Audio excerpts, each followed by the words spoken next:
Coming up on Mountain News this morning, a bill that could affect how fraternities initiate new members passes in the state Senate. And the city of Prestonsburg hopes to create a space that's inclusive to all children, no matter their differences. Dedicated to Eastern and Southern Kentucky, this is WYMT Mountain News this morning.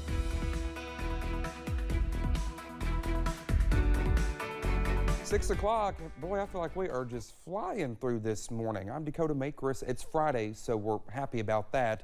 Let's head over to Brandon for a look at our forecast this morning. And Brandon, a good little forecast, I guess, to start a Friday off with. Yeah, for the most part. We have a little bit of rain out there this morning, but otherwise it should be mainly cloudy and dry today. But it's definitely going to be cooler than the last couple of days there. Only the 50s for daytime highs. No more 70s and 80s, at least for now. Let's take a look at live pinpoint Doppler radar again, trying to point out some of the areas that we're watching for actual rain and not just ground clutter. Right here might be just a little bit there, and parts of Leslie County, and right over here in Knox County might be just a little bit as well. So again, I think most of this is not reaching the ground. Over here, it's just outside of our area. I believe that's in Madison County, might be just a little bit too. So we're going to continue to watch that. Actually, I just noticed one more spot there in northern Pulaski County. So stray chances for rain out there this morning, nothing major. Maybe a few snowflakes flying up to the north there near Moorhead. Temperatures cold enough for it, 36 up that way, 33 back toward Louisville. No moisture over that way though, and then all the way down to 54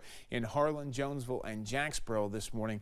Double digits colder with Moorhead taking the win this morning at 22 degrees colder than it was 24 hours ago today. All right, temperatures will head up into the low 50s this afternoon. Could you see some peaks of sunshine? Absolutely. Will you see mainly cloudy skies? Absolutely. I'll have the rest of the forecast coming up here in just a little bit. Dakota? All right, Brennan, thank you. Well, state lawmakers are considering a bill that would crack down on drug deals. House Bill 388 would allow prosecutors to charge people who sell drugs that cause someone to overdose with murder.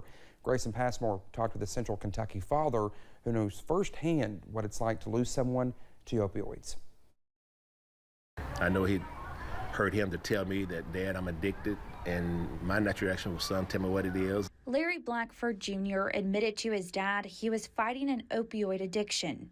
And so I had to pretty much accept it, so I prepared myself for that and still loving him and still helping him and encouraging him. And what he helped me with was that every time I had a conversation with him, I always said, I love you, son. He always said, I love you, Dad. On December 24th, 2017, the Blackfords made their plans to open gifts together the next day. And that night he said, Dad, I'm going to be down. We're going to see y'all in the morning. You know you're going to love your gifts because we love Christmas.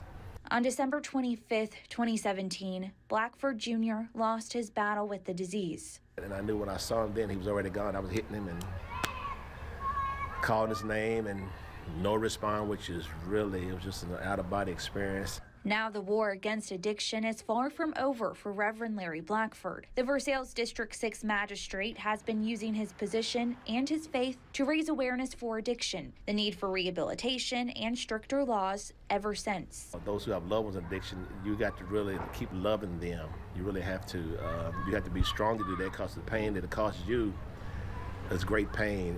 Just Tuesday, Representative Deanna Frazier Gordon, a Republican from Richmond, filed House Bill 388. It would allow dealers to be charged with murder if someone overdoses after buying drugs from them. I think that obviously, I think the stronger laws that we can have for drug dealers, that it will deter drug dealers from coming to Kentucky.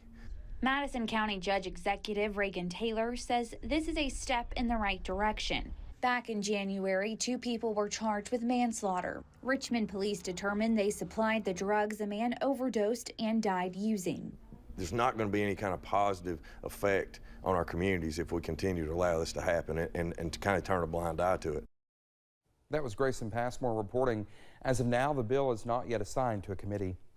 As Senate Bill 9, also known as Lofton's Law, passed the Kentucky Senate yesterday. If signed into law, Lofton's Law would increase the penalty for hazing, which results in physical harm or death, to a Class D felony. Anyone engaging in hazing that does not cause physical harm would be increased to a Class A misdemeanor. During discussions yesterday, lawmakers talked about taking a strong stand on this issue. sometimes it's not always what we do, but also it's the stance in which we take on certain issues. And I think that we're sending a very strong message about hazing as we feel in this. The bill will now head to the House for a vote. A bill was filed in the General Assembly this week concerning the expulsion of students from schools. House Bill 498 would make possessing any kind of THC or marijuana grounds for suspension or expulsion. It would also require a local school board to expel a student for at least 12 months if they make a threat against students or staff, and it would set up an expulsion review process for school boards as well. Right now, it has not been assigned to a committee. A bill to gradually increase Kentucky's minimum wage has been introduced in Frankfort. Senate Bill 32 would increase Kentucky's minimum wage to $15 an hour by 2028. The increase would be done incrementally during the next 5 years. Cities would also be allowed to enact their own minimum wage laws. The bill was introduced by Democratic Senator Reggie Thomas of Lexington. While the wild recent swing in temperatures could lead to problems for drivers, experts say there's a certain time of year where you will find more potholes forming. Americans spend billions of dollars every year to repair damages caused by potholes. A 2021 survey by AAA found 1 in 10 drivers had damage to their car after hitting a pothole. With an average price tag of almost $600 per repair, a AAA fleet manager says potholes have a season, which is usually in the summertime.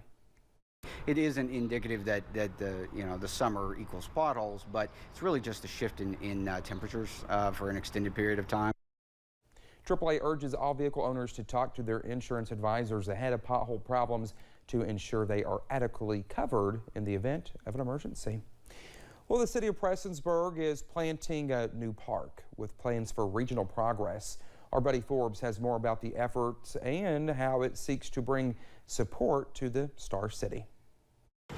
For some, a day on the playground is not always a walk in the park. It's hard for them to understand exactly how they want to play when they don't have things to imagine with. Which is why the Eastern Kentucky Autism Spectrum Disorder and Sensory Processing Disorder Support Group wanted to bring a sensory park close to home, seeing how children like Courtney Kreiders are able to thrive in spaces built for them. And I'll never forget that. It was a moment for me that I was like, we have got to have this, and we have got to provide this environment for our region. Kreider has 3 children, 2 of whom are on the autism spectrum. And for children who have sensory challenges, mobility obstacles, or other differing abilities, typical swings and slides can be uninviting or impossible to use. To me, it is way more than a park. I think that this is a whole new lifestyle. We are literally adapting things in our own community that are not excluding any member of the society. So the new park with a $400,000 price tag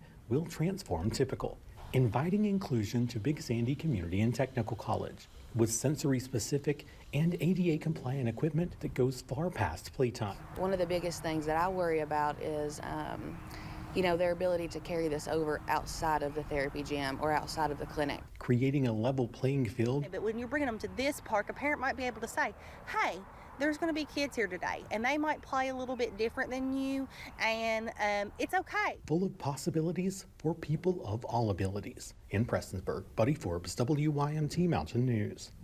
Well, the group hopes to see the park open by this time next year and is working on a similar effort in Martin County with the dream of having more inclusive spaces readily available across the region.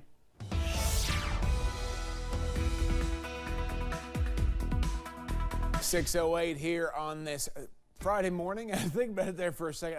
I'm dragging today, folks. I am sorry, but I'm kind of dragging today. It's been a long week. All right, let's get into the forecast this morning, see what's going on there. Some waves of moisture coming through, but a lot of them not reaching the ground. It looks very active out there, but even though a lot of green is showing up, most of it not reaching the ground this morning. 54, Jonesville, and Harlan, and over toward Jacksboro, 53 Middlesboro, 50 in Clintwood, those, and 52 in Grundy. Those are the only 50s we have left. 36 in Moorhead, a lot of 40s out there. I miss Manchester, 51 out there. But again, I'd say we'll lose those two because they're surrounded by 40s across the region. So a normal day to a little extra on the coffee meter as you head out the door this morning, just to give me a coffee IV this morning. But again, as you grab a donut or a bagel or something on your way out the door, it's not going to be anything like the last couple of days when it comes to temperatures. We're not going to see a whole lot of sunshine too, but I think we could see some peek through a little bit later this afternoon. 52 a daytime high. Dakota? All right, B-Rob, thank you. Well, coming up today marks 1 year since Russia's invasion of Ukraine. We'll take a look at some of the most notable events that took place since the war began.